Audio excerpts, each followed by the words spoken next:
of you?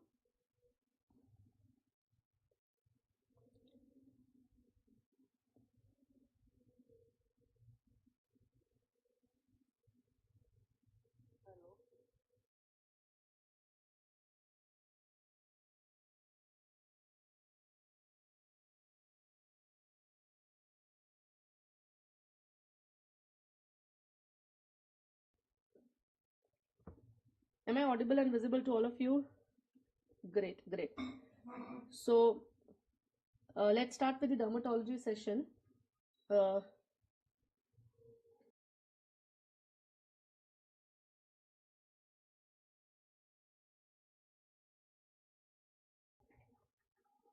let's start with the first question.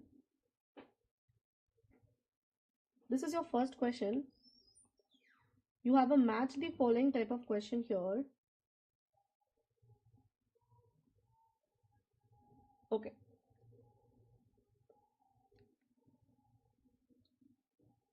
So I hope I'm audible and visible. I just need a quick thumbs up from your end. And the first question is the match the following type of question. Good evening all of you. Good evening everyone. So we are discussing the INI type question, INICET type question, and your INICET you do get a lot of match the following type of questions. So please tell me the answer of this question. What will be the correct answer of this question? The column A says you have papule, plaque, wheal and macule, and column B says the different definitions of all these.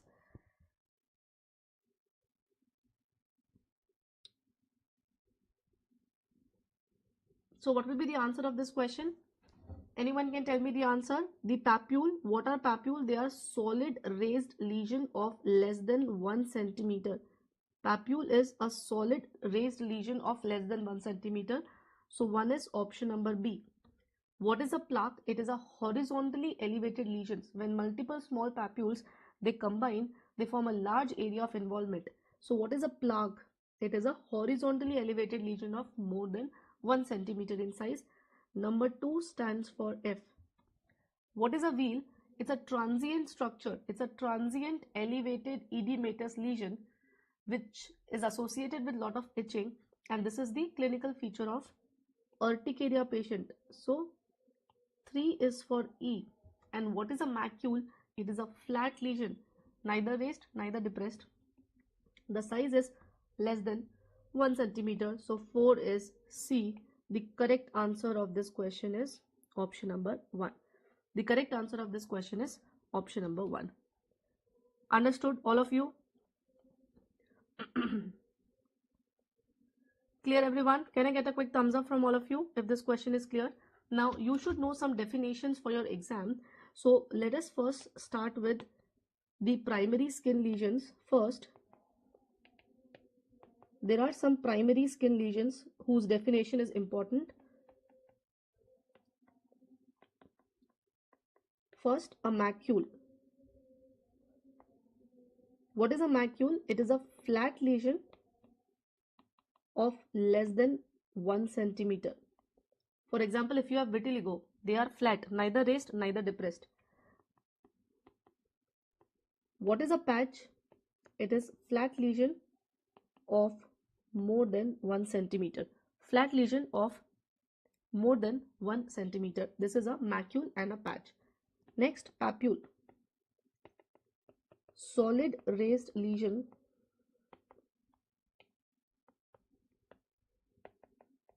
of less than equals to 1 centimeter.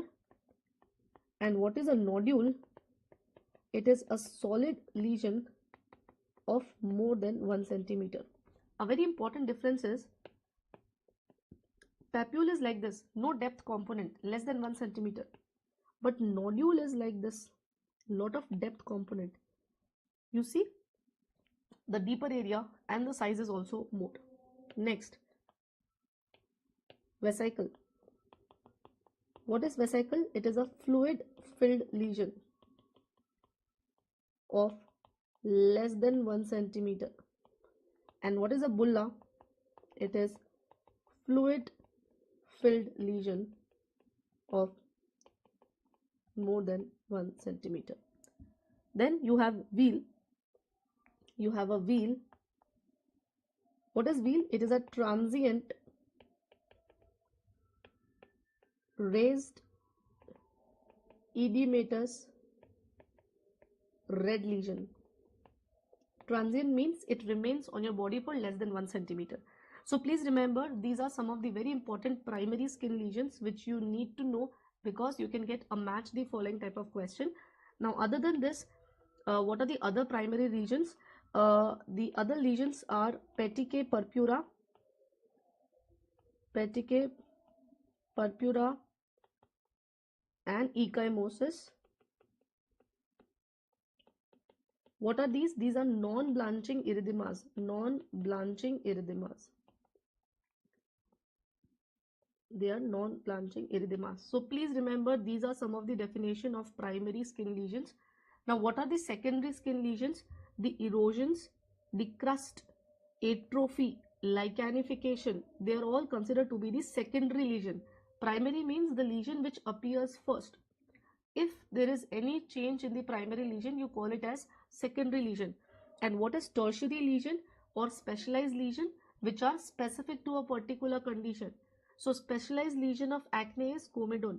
Specialized lesion of a scabies is a burrow, and specialized lesion of erythema multiforme is a target lesion. So please remember that these are some of the very important terminologies which you should know for your exam. I hope these are clear. Can I get a quick thumbs up from all my students? Clear hai sabko? Done? Chalo. So I think the first question becomes very easy now. The match the following type of question. If you have to fill fluid lesion of less than 1 centimeter, this becomes your vesicle. Fluid lesion of less than 1 centimeter, this becomes your vesicle. Masses of more than 2 centimeter, this is your nodule. So the other two options which were given, we are now able to do it. Okay, clear? Can we move to the second question? All of you ready? Now coming to the next question which is given here. This is a sequence based question. You have more than one option correct. So this is also the type of question you get in your INICET exams.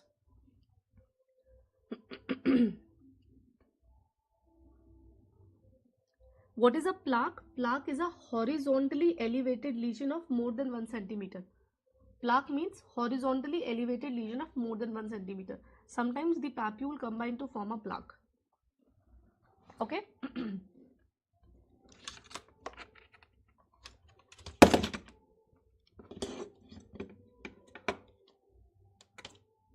Now, can you tell me what is the answer of this question? No, nodule has a depth component. Plaque is only on the skin. It do not have the depth component. So, nodule and plaque are not same. What will be the answer of this question? What are the sequence of event you see when you do a Auspitz sign? Anyone? See, now Auspitz sign, it is a very simple bedside test which is done for the psoriasis patient. Very simple bedside test.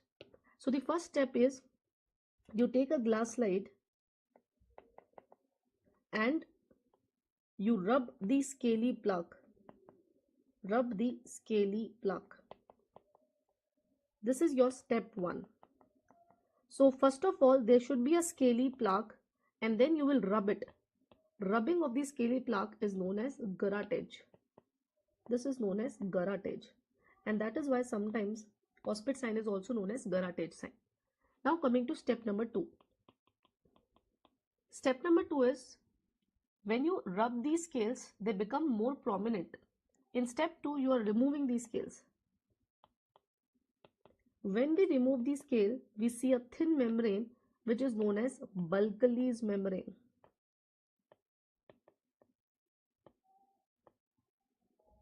So if you see the option after A, there should be B, then there should be D, and in step number 3, what we are doing is, in step number 3, we are actually removing the membrane. When we remove the membrane, what happens? There is pinpoint bleeding spot. This is known as Auspitz sign positive. This is known as Auspitz sign positive. So the answer should be A, B, D, and after D there should be C. So the correct answer will be option number 1. Understood this point, all of you? Can I get a quick thumbs up? So the correct answer of this particular question is option number 1, that is silvery scales. You will garrotage, you will get a bulkily membrane, and when you remove the membrane, you get pinpoint bleeding spot. Clear? Can I get a quick thumbs up from all of you? Everyone ready for the next question? Now, next question will take a image based question, if that is fine with all of you. So, identify the cell given in this image. You can see a bluish cell which is present in this layer. Can you tell me what can be the answer of this question? I hope I'm not coming in the way. Identify this cell. This is an image based question. Now, this is actually the image of your skin, your epidermis. If you closely see, this is your stratum corneum. Second is your stratum lucidum. The third, you can see a little bit of granules, your stratum granulosum. Okay. The next is stratum spinosum. And the last layer, you can see, can you see this? They're actually showing you that the cells are dividing. So which cell has the capacity to divide? It is the stratum basale cell. Now in this, the cell which they are asking you, it is present in your stratum spinosum layer. Which is that cell which is present in stratum spinosum? It is not melanocyte. Stratum spinosum means it is a Langerhans cell, and please remember, Langerhans cell is also a dendritic cell. So please don't get confused.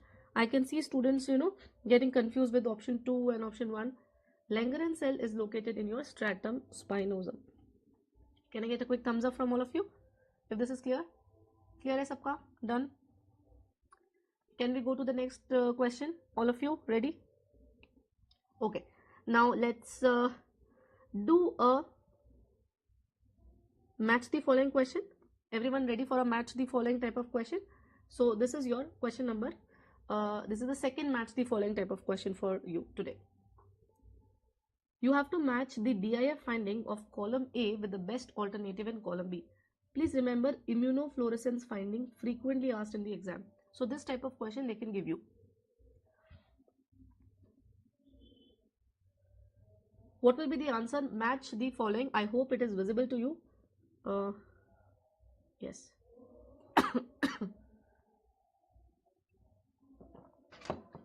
Where is melanocyte located? Melanocyte is located in stratum basale. So that last layer which they were showing, which was dividing, that is the location of melanocyte. Okay. Now can you tell me the answer? Now, linear IgG deposits at dermoepidermal junction. Linear IgG deposit is a feature of pemphigoid group. Okay. So only one pemphigoid given here, and this is your cicatricial pemphigoid. So I will go for option number C for 1. Granular IgA deposits at the dermal papillary tip. This is a very classical feature of dermatitis herpetiformis.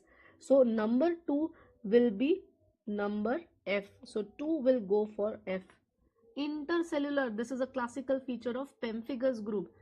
Pemphigus foliaceus or pemphigus vulgaris, in both of them we see intercellular. So number 3 will be number D. Negative fluorescence. Please remember, fluorescence is only positive when you have autoantibodies. No autoantibodies, no immunofluorescence positivity. In this question, the only one example which is not an autoimmune disease, it is this infection. So 4 goes for A. The answer of the question is this. Understood this point? All of you clear hai? Okay? So please remember that DIF finding you should know for every vesiculobullous disorder. Second point, just remember that DIF is only positive when you have autoantibodies. In congenital conditions, in infective conditions, no autoantibody, so DIF remains negative. Clear? Can I get a quick thumbs up from all of you? Understood this? Very simple, very easy. Everyone give me a quick thumbs up. Chalo, great. Now I will very quickly show you the images of all of them. First, this is your classical fishnet pattern. This is your intercellular IgG of pemphigus group. This is your pemphigus group. Pemphigus group. Both vulgaris and foliaceous will have a fish net or a chicken wire, which is the intercellular deposits. These are intercellular deposits. Okay, these are intercellular deposits. Next, bullous pemphigoid. Can you see this linear deposits of IgG? If you see linear deposits of IgG, this becomes bullous pemphigoid, or its variant like cicatricial pemphigoid. But if you see linear deposits of IgA, this becomes linear IgA disease. And can anybody tell me what is the another name of linear IgA disease? It is common in children. Anybody who has attended my class, common in children, what is it known as? Chronic bullous disease. Chronic bullous disease of childhood. Okay, it is known as chronic bullous disease of childhood. Clear all of you? So very simple, very easy. So this is the DIF of the pemphigoid group. Now last we have the dermatitis herpetiformis, where only the tip of dermal papilla is involved. So this is your granular deposits, also known as picket fence appearance. Picket fence appearance. And this is classical of what? This is classical of dermatitis herpetiformis. Can anybody tell me another name of dermatitis herpetiformis? Anyone can tell me one more alternative name of dermatitis herpetiformis? It is also known as Dehring's disease. Please remember, it is also known as Dehring's disease. Clear with this question? Any confusion? Anybody has any confusion? Should we go to the next one? Done? Clear? Now moving to the next question. Again, the second multiple choice question. What is the answer of this? Which of the following is a epidermal melanin disease?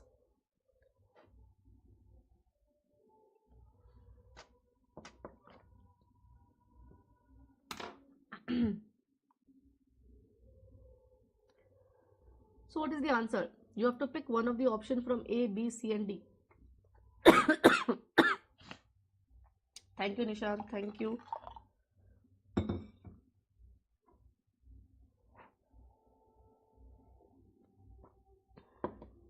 Now what is the answer? First of all, remember that the hyperpigmented disorders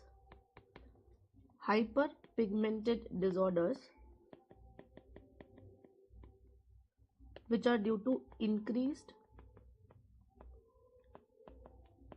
melanocyte count, they are divided into two groups. Hyperpigmented disorder due to increased melanocyte count, we have divided them into two. First, epidermal melanin disease, in which the proliferation of the melanocyte or increased pigmentation is occurring in the epidermis. Example is Baker-Nevus and lentigen. A very similar freckle also, but please remember, freckle is not due to increased melanocyte count. Sometimes melanocyte count increase in dermis. This is known as dermal melanin disease, and they are occurring because of premature arrest of the melanoblast in the dermis. The example here is nevus of Ota, nevus of Ito and Mongolian spot. In all three of them, what is happening? You have bluish discoloration. Can you tell me where do you have the discoloration in nevus of Ota? Unilaterally on the face, distribution of trigeminal nerve. Nevus of Ito on the scapular region, Mongolian spot on the lumbosacral region. Okay.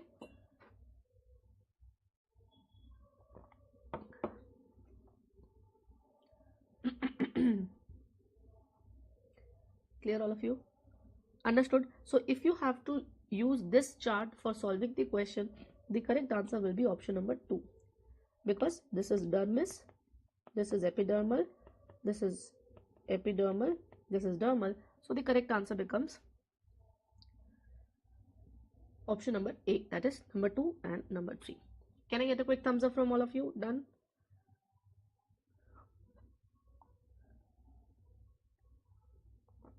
Everyone just give me a quick thumbs up so that we can go to the next question. Next question, let's do a image based question.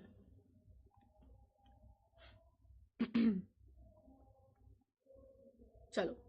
Tell me the answer. A patient who presented with blisters on the skin, you can see that this is the zinc smear finding attached. What can be the answer here?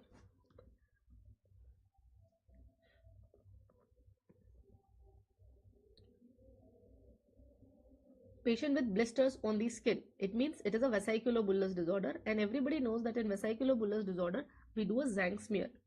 Zinc smear gives you an idea about the cells inside the blister fluid. Now, if you see this, can you recognize this cell? Anyone? This is a PYQ. I think this came in FMGE exam, I remember.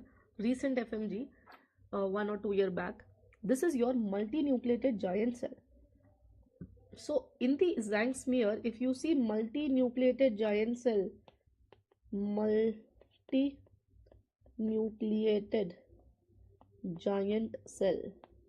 you can see a single large cell and multiple nucleus. This is a feature of viral infection. So what happens in viral infection? You see secondary acantholysis. Secondary acantholysis. Acantholysis means separation of the cell. So if you have the keratinocytes which are attached like this, in your epidermis you have all the keratinocytes attached like this.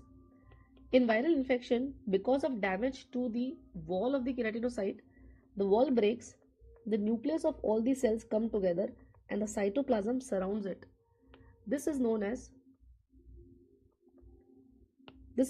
very classical multinucleated giant cell.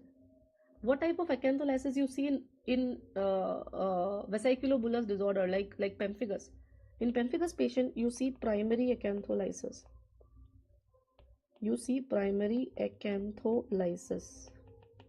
Please remember, primary acantholysis, pemphigus. What is the problem? In primary acantholysis, see, if this is your keratinocytes, secondary acantholysis mein what was happening? There was break in the keratinocyte itself. But in primary, the glue between them, that is gone, and that is why all the cells separates from each other. The cells are intact, the wall is intact, they are just separating from each other. So these cells which are now separate, they are known as acantholytic cells. The image which you see here, it is very classical of multinucleated. So the answer is option number 1. Cleared? Ma'am, in FMG, all derma question from your DFX notes. Thank you. Yes, same thing happened with the INICET also. We have taken a fast track INICET in DAMS, and all the questions of dermatology, in that INICET were from the fast track INICET revision which we did. So I hope this continues. I wish that whatever I am predicting is there, it is coming in your exam. So thank you, Ritesh. Done with this question. Can I get a quick thumbs up from all of you? Everyone, can I get a quick thumbs up? Should we go to the next question? Should we go to a next question, all of you? Just a quick thumbs up.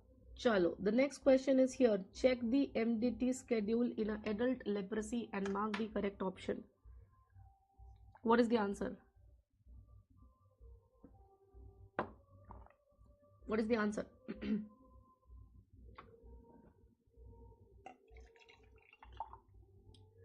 So you have to pick one of the options given. So pick one of the options given here. MDT, please remember leprosy treatment. We see so many questions in exam. So what should be the treatment in adult? What should be the correct answer?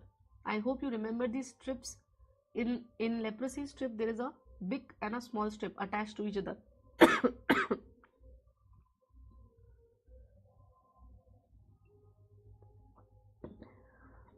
Great. So please remember the schedule of leprosy in an adult is we have to give rifampicin 600 mg once a month in a supervised manner. In a supervised manner. I hope it is visible to everyone. Second is clofazimine 300 mg once a month. This is also supervised, but they have to take 50 mg every day, which is non-supervised. Patient will take this at home. D 100 mg once a day, non-supervised. So this is the exact schedule what is given to a patient of adult patient of a leprosy. So according to me, the correct answer will be option number 1, option number 2, and option number 4. So the answer is A, B, and D. Depson 50 mg. Please remember, Depson 50 mg is the dosage of a child with leprosy. It is not the adult.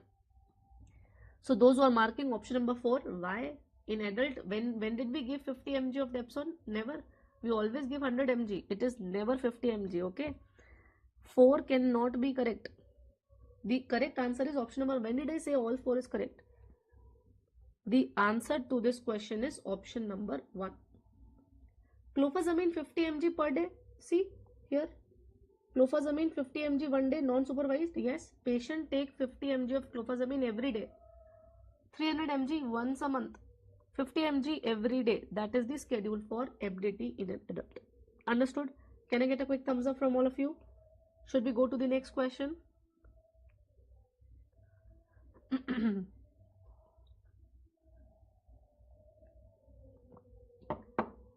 Chale, aage badhe. Should we go to the next one? Now we have one more. Match the following type of question. So I'm sorry, this DI word is accidentally printed. So tell me the correct answer. You have to match the finding given in column A with that of column B. So this is a question from pathogenesis. What is happening in these conditions?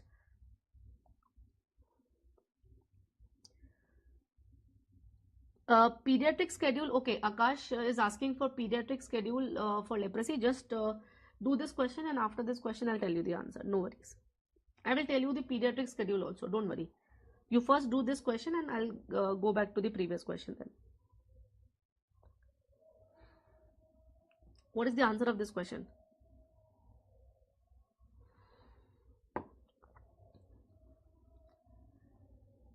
Very nice. Now, this is a question which is based on the pathogenesis.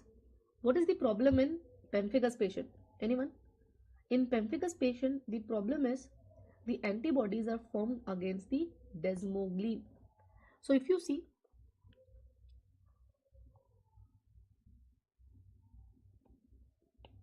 one is E, desmoglein degeneration, IgG antibody against the desmoglein.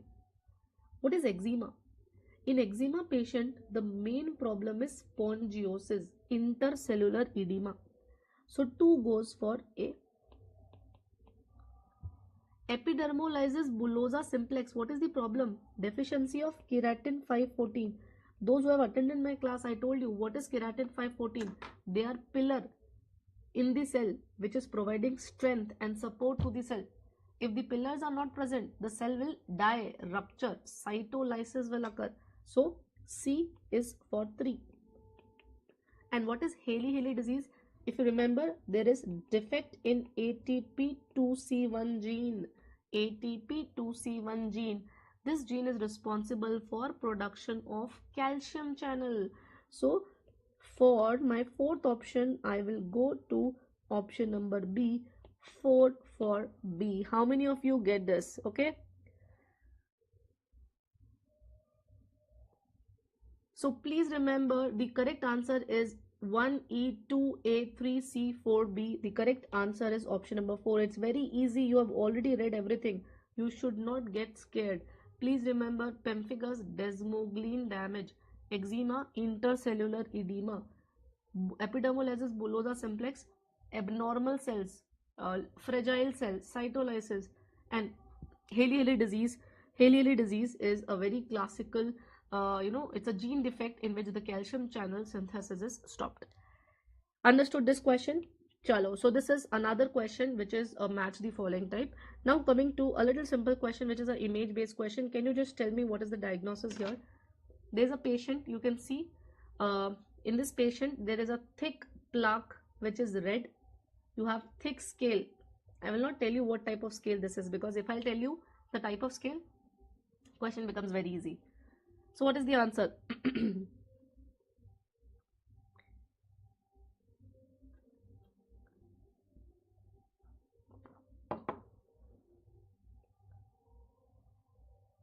Very nice, very nice, Dr. Rajpal Malik. So I've seen many students, like I know them since a long time. I can see some names which students I know since many, like lot of years. Okay, so very nice. I think it's a very easy question. This is a classical plaque with silvery micaceous scales present on the extensors, and I think now it is very easy to know this is a classical patient. This is not mica like, this is micaceous, silvery micaceous scales on the extensors. The answer is psoriasis. Silvery micaceous scales on the extensor. This is a very classical patient of pemphigus. Okay, now coming to the next question. What is the answer of this question? So I think I'm coming in mid, so I will remove myself. Tell me what is the answer. First think of a diagnosis. What this could be? Anyone? Just look at the image. You can see some hypopigmented macules. Hypopigmented, they are discrete here, but when you are going in the center, they are combining. Discrete to confluent on the chest. Very classical of pityriasis versicolor. It is very classical of pityriasis versicolor. What should be pityriasis versicolor ka clinical manifestation? Either hypo or hyperpigmented lesions. They have fine scale. This is true. Pityriasis versicolor mein there are fine scales which are known as Brani scale. These scales are very difficult to see. So what you do, you scratch them. When you scratch, they become visible. This is known as Basnier sign or scratch sign. The wrong statement is option number 3. It is not the blue-green fluorescence which you see. What type of fluorescence you see here?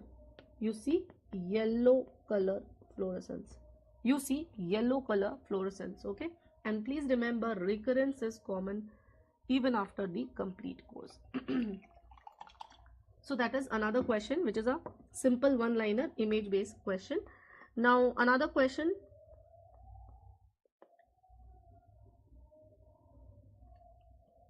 What is the answer here? We have a 28-year-old patient who has multiple grouped papule vesicles on elbow, knee, buttock. So extensors, which is associated with severe itching. Vesicles associated with severe itching. What is the diagnosis? Yes, you're right. It is coral red. Oh, acha, I forgot about the dose of pediatric, right? Just 1 minute. Instead of doing this question, let's quickly revise that dosing wala thing. Something which I left. Where is that question? Just a second. Yes. So just 1 minute. Everybody come to this slide. So this is the adult schedule. What is the pediatric schedule? Rifampicin, you give 450 mg once a month, supervised. Clofazamine, 150 mg once a month, supervised. 50 mg alternate day, supervised. And Depson, 50 mg daily,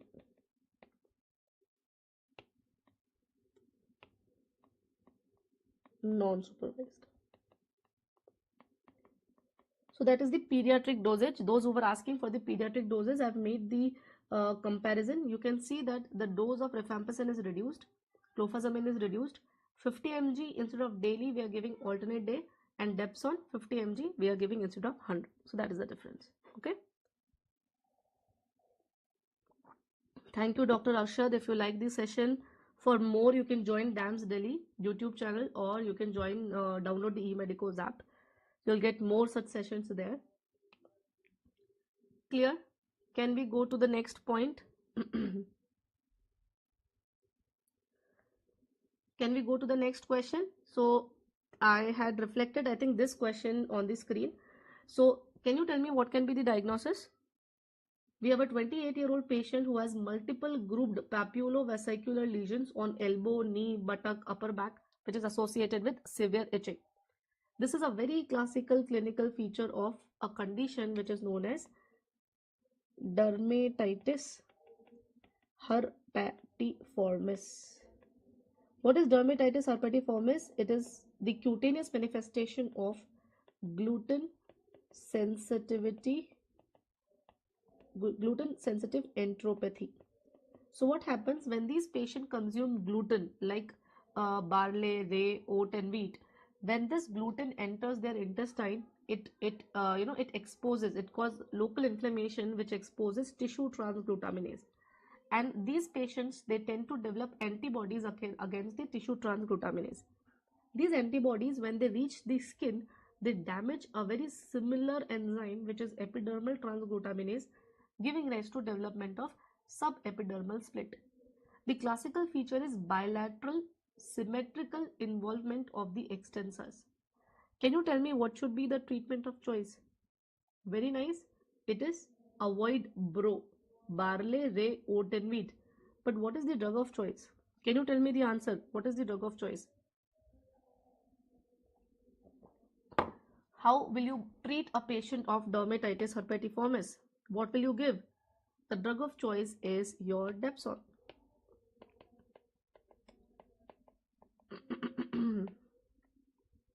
It is your Depson. Clear? Can I get a quick thumbs up from all of you? Should we go to the next one? The next question.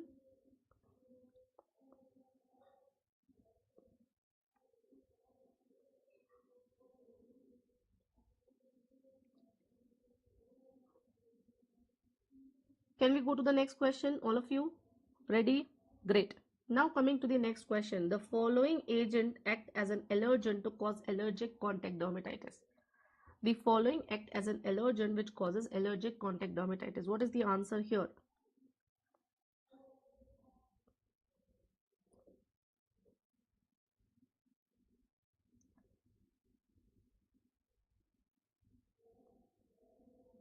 What is the answer? The following agent act as an allergen. See, there are two types of contact dermatitis. One is known as allergic, another is known as irritant. So in this question, there are few options of irritant and few questions of allergen.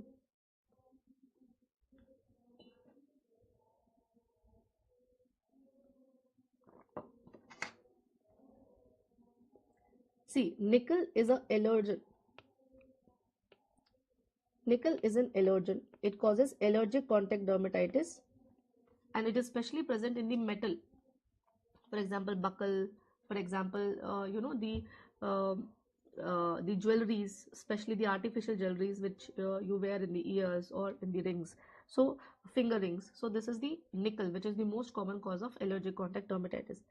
Please remember, detergent causes irritant contact dermatitis. The caustic which is present in the detergent, it is an irritant. Potassium dichromate, it is an allergen present in cement.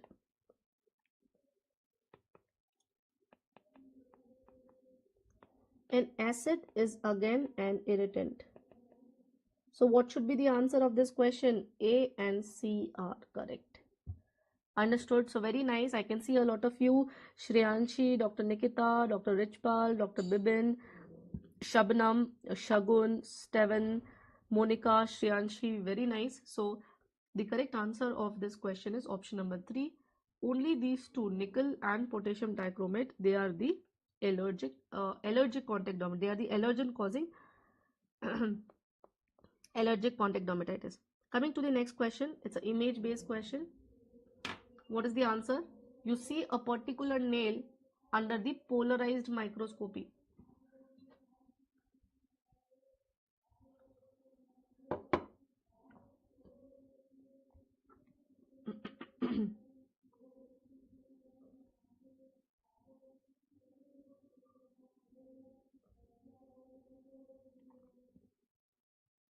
What is the answer? Please remember, this is known as tiger tail appearance. I think this was also one of the question. I remember it. This is your tiger tail appearance. And this is a feature of trichothiodystrophy. This is a feature of trichothiodystrophy. Tiger tail appearance is a feature of the trichothiodystrophy patients. Okay, so what happened, there is damage to the disulfide bonds, so you get alternate dark and light bands when you see the hair under the polarized light. The hair is very fragile, they are dull, they are gray. So clinically also you can see or you can make out a difference, but the diagnosis is usually made when you see the hair under the classical polarized microscopy. Coming to the next question. The next question is your assertion and reason type of question. The assertion says that the bulla spread sign is negative in pemphigus foliaceus. The reason say scaly presentation is seen in pemphigus foliaceus. So first of all, you have to tell me whether both these statements are correct. If they are correct, whether they are the correct explanations of each other or not.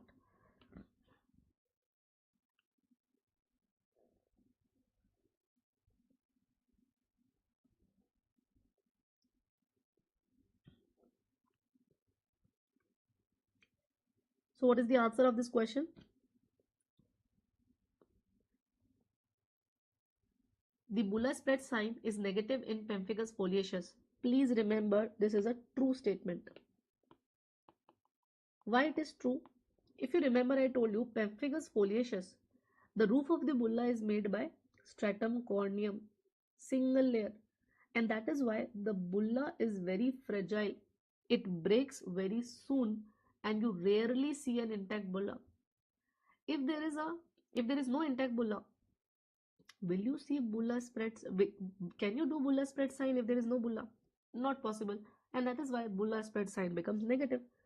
Scaly presentation is seen. Yes, the reason why we are not able to do a bulla spread sign, it is because you see scale erosion and crust. So this is also true, and that is the actual reason why the bulla spread sign is not done, because you have thin bulla, you have thin roof, they are more in the form of crust erosion or scale. You rarely see intact bulla, and that is why the bulla spread sign cannot be done. So please remember, the answer of this question is option number 1. I hope everybody got it. Yes or no? Because I think only few, Krish and Roma and one more student, Ritvika, have marked option number 1. Please give me a thumbs up if you understood this. Bulla spread sign, to perform it, you should have a bulla. In foliaceous patient, you rarely see an intact bulla. Please give me a thumbs up if this question is clear.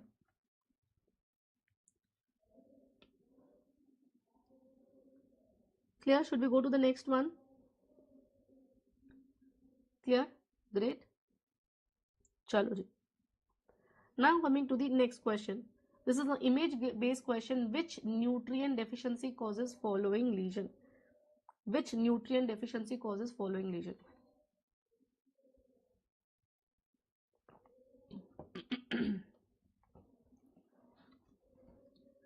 Now, what is shown here? First of all, look at this. There is cheilitis, and if you notice, there is angular stomatitis also.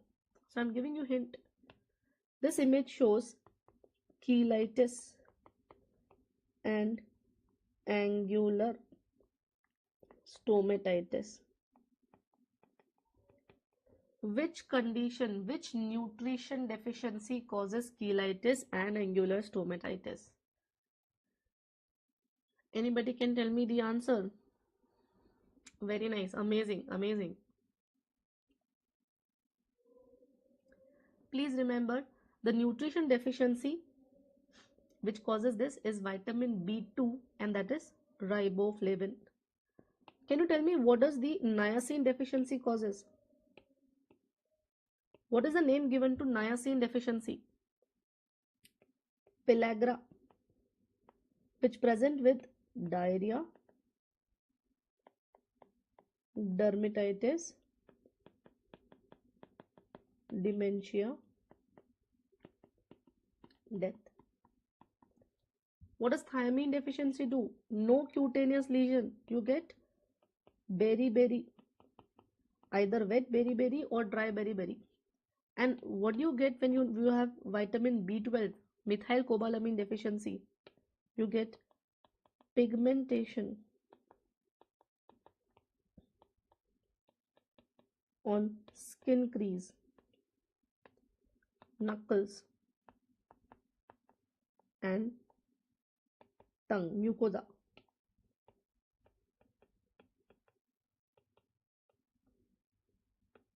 So please remember, these are some of the other nutritional deficiencies which you should know. What are their cutaneous lesions? Niacin, pellagra, thiamine, beriberi, and methylcobalamin deficiency causes pigmentation of the skin. Okay? Clear with this?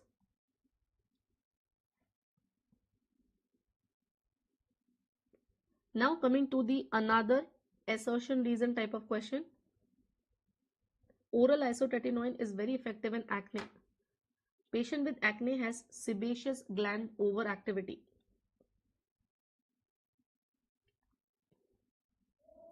What is the answer of this question? So oral isotretinoin is very effective in acne. Is it true or false? This is a true statement. It's a true statement. Patient with acne has sebaceous gland overactivity. This is also true. Please remember, what is the mechanism of action of isotretinoin?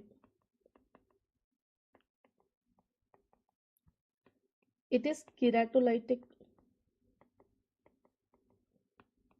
It reduces the sebum production.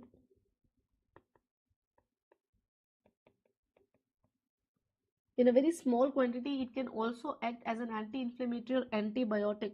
So please remember, isotretinoin is very effective in acne, and please remember it also affects the sebum production by the gland. Although the main action could be keratolytic, but it can take care of sebum production also. So please remember, it is not only keratolytic. Isotretinoin can work directly on the sebum and can cause protection against the excessive sebum production. One more thing, isotretinoin sometimes stabilizes the follicular membrane, and that is why it is given in grade 4, so that the rupture of follicular membrane, which was giving rise to nodule and ulceration, or nodule and cyst, that can be prevented. Understood with this? So please remember, both the assertion and the reason is correct in this particular question. Moving to the next. More than one options. Check the histopathological term and their associated disease in this question. Check the histopathological term and other associated disease. Colloid body, erythema multiforme, epidermotrophism, subcutaneous mycosis, spongiosis, eczema. You have to tell me which is true. Which of the following statement is true? Anyone? Which of the following statement is true?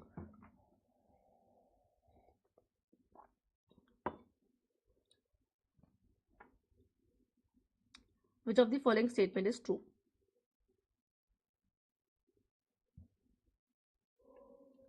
Okay. So first of all, what is colloid body? The apoptotic keratinocytes, they are known as colloid body, civet body, or cytoid bodies. The apoptotic keratinocytes, they are known as colloid bodies, civet bodies, and cytoid bodies. Where do you see this? This is a feature of lichen planus, also seen in erythema multiforme, also seen in graft versus host disease, also seen in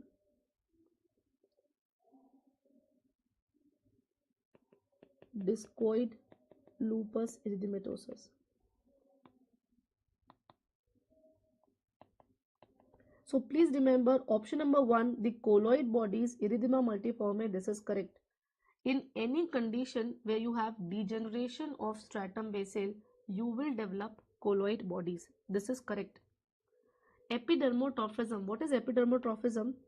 It is the collection of T lymphocyte.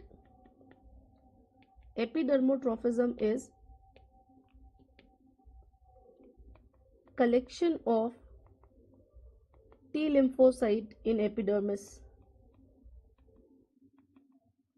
As the name suggests, epidermo means epidermis, trophism means attraction. So when the T lymphocyte gain attraction towards the epidermis, this is known as epidermotrophism. This is a feature of mycosis fungoides. This is a feature of mycosis fungoides. It is not a feature of subcutaneous mycosis. Spongiosis we have discussed. The intracellular edema is a feature of eczema. And what is parakeratosis? Anyone?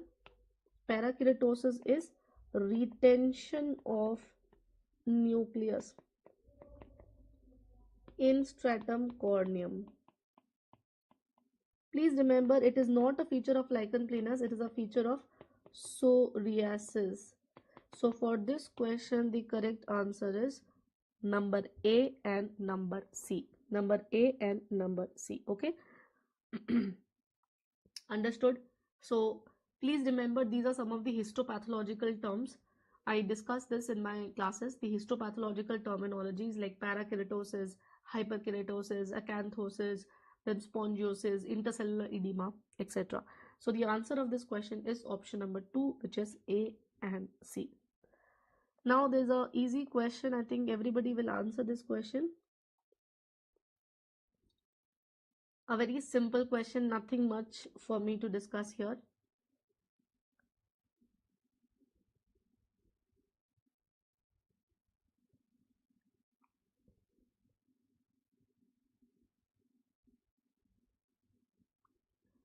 Patient with fever, rash, associated lymph node. What is the diagnosis? Very nice. This is a patient with strawberry tongue. This is a feature of mucocutaneous lymph node syndrome, which is known as Kawasaki syndrome. This is the strawberry tongue which is shown here. Other than this, you can see dryness or peeling of skin or peeling of the mucosal area like lips, palmoplantar peeling, perianal peeling. There is fever, there is associated generalized lymph node enlargement. You can see conjunctival congestion also. So this is your Kawasaki disease. Okay, so can I get a quick thumbs up from all of you, everybody? So I think we are almost done. There is one last question which I can see, and that is a match the following type of question, and with this we will wind up the today's class. So you have to match the column A with the best alternative in column number B. It's also very simple. I think if you have read dermatology once, you will be able to do this. Match the column A with the best alternative with column number B. So first is lichen planus. Now they're asking you what you can see in a patient of lichen planus. Reactive arthritis. First is lichen planus. In lichen planus, you see associated scarring alopecia. If you remember, in the classification of alopecia, we have divided them into cicatricial and non-cicatricial. Cicatricial alopecia is a feature in lichen planus, and the classical clinical appearance is known as footprint in snow appearance. This is an indicator of cicatricial alopecia. Cicatricial alopecia. Now, reactive arthritis, can you tell me what is the classical triad? What is the classical triad of reactive arthritis? Conjunctivitis, arthritis, and urethritis. It is secondary to chlamydial infection, and this is known as Reiter syndrome. In these patients, you see keratoderma bladorrhegica, thickening on the palmar skin, and along with that, there are round ulcers known as succinate balanitis. So 1C, 2D. The seborrheic dermatitis, you see yellowish crust. In children, they are cradle caps. Pityriasis rubra pilaris. In pityriasis rubra pilaris, you see thickening of the skin. the lesions, they are pointed like a nutmeg grater. So you see presence of follicular thickening, keratosis. 4E. If you remember, I have taught you that the appearance is like a nutmeg grater. So the correct answer of this question is option number 1. Okay. Yes, you're right, Sushmita. For Reader syndrome, patient can't see, patient can't pee, and patient can't stent. So with this, we are done with the session. I hope you have understood the succinate balanitis, keratoderma bladorhagica. They are the other features. Footprint in snow appearance. It is just the clinical appearance in the patient of cicatricial alopecia. Any cicatricial alopecia patient can have this type of condition associated. So with this, I am winding up the today's session. I hope you have enjoyed this. For more such sessions, for more detailed theory classes, please download the eMedicoz app, DEMS Delhi, and you can go for the regular lectures. So thank you all of you. Have a nice day.